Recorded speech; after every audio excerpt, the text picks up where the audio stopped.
ఈరోజు ఏదైతే dumping yard తరలించాలని చెప్పి ఈ చుట్టుపక్కల గ్రామ ప్రజలందరూ కూడా ఈరోజు ధర్నా చేస్తున్నారు. ఈ రోజు ఈనాటిది కాదు, ఇక్కడ డంపింగ్ యార్డ్ పెట్టినప్పటి నుండి కూడా ఇక్కడ ఉన్న ప్రజలు మాత్రం ముక్కంటతో దీన్ని వ్యతిరేకిస్తున్నారు. కానీ ఈ డంపింగ్ యార్డ్ ని కేవలం రాజకీయంగా వాడుతున్నారు తప్ప ప్రతి నాయకుడు వచ్చి డంపింగ్ యార్డ్ ని తరలిస్తామని చెప్తున్నారు. కానీ ఎలక్షన్ అయిన తర్వాత ఎవరు కూడా ఇటు పక్క చూసే పరిస్థితి అయితే కనిపించట్లేదు.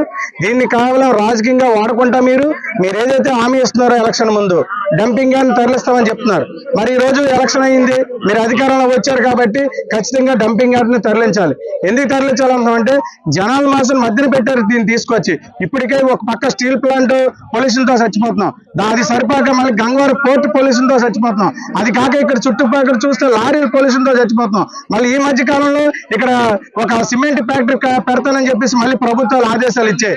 జనాలు తిరుగుబడతాను చేయడంతో ఈ రోజు సిమెంట్ ఫ్యాక్టరీని వెనక్కి తీసుకున్నారు. అదే విధంగా ఇక్కడ జనాల మధ్య నుండి దాన్ని డంపింగ్ యార్డ్ ని తరలించాలని చెప్పి మేము ప్రధానంగా డిమాండ్ చేస్తున్నాం.